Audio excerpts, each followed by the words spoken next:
All right, this video is on the 2 chord, and in it, I'm going to get into shared notes. Shared notes, chords that share notes. So, 2 chord.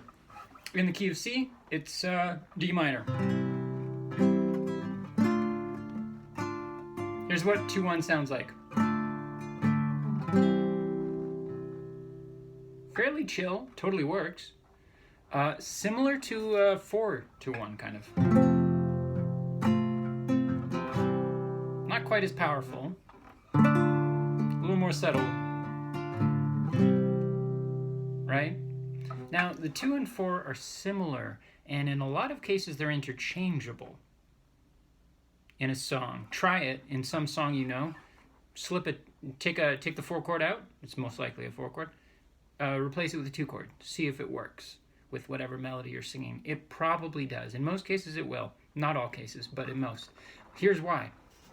Remember how every chord is a triad? 3 notes? Let's think for a moment about what notes make up chords.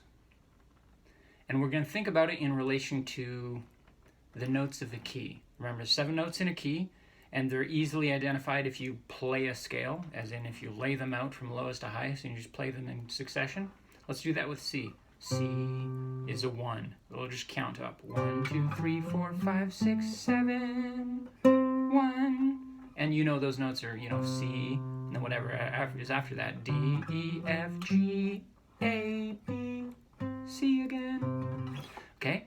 Those are the notes. Now, 1 chord has what notes in it? 1, 3, 5. 1, skip the 2, hit the 3, skip the 4, 5, 1, 3, 5. Those are the notes that make up a C chord. And any 1 chord is going to be the first note of the scale, 3rd, and the 5th. Remember, you can repeat those notes in any instruments, in the same instrument multiple times, at different octaves, and it doesn't matter. It's still a C chord. Okay, now, still a C chord. It's funny how I said that. Now, the 2 chord, what's in that? 1 was 1, 3, 5. 2 chord, 2, 4, 6. Right? 2, skip the 3, hit the 4, skip the 5, hit 6, 2, 4, 6. What's in a 3 chord? 3, 5, 7. Right? So in a 4 chord, 4, 6, 1. 8 is 1, right? 4, 6, 1. What's in a 5 chord? 5, 7, 2. Right? Because 7, 8 is a 1, and then 2, right? 5, 7, and 2. What's in a 6 chord? 6, 1, 3. It's in a 7 chord, 7, 2, 4. Okay? So that's what's in every chord. Now, let's go back to 2 and 4. 2, 4, 6 made up a 2 chord. 2, 4, 6. It's a D minor in the key of C. What was 4? 4, 6, 8. 4, 6, 8. They both share 2 notes, right? 2, 4, 6, 4, 6, 8. So the 4 note and the 6 note are in both chords.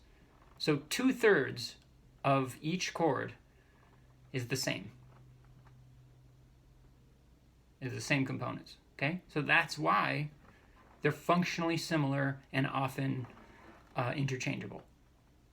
Let's say something to know about melodies is often, even usually, a melody that sounds like it just fits and it just works, typically, at any point in the melody, you're probably hearing one of the notes of the current chord being sung.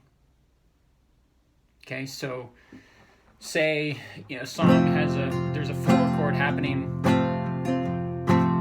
It's going to go to a 1. Probably, if they're like sitting on a note for a bit, probably the main note that's being hit is either a 4 note or a 6 note or an 8 or /1 note. Right? They're probably either singing either da, or they're singing da, or they're singing da. So let's say that's happening. You're playing a song and there's a 4 chord in it, and you happen to be singing a note, and it's probably one of those notes. Well, that's why if you substitute it for a 2 chord, it's probably going to work, because chances are 2 out of 3 that one of those, that the note that's being sung is one of the ones that also belongs to a 2 chord. And even if it isn't, it's probably still going to work. Like, you can still make it work. So that's something to be aware of, and it applies to other chords as well. We're starting to become more aware of the relationship between chords, with the 2 and the 4 in this case.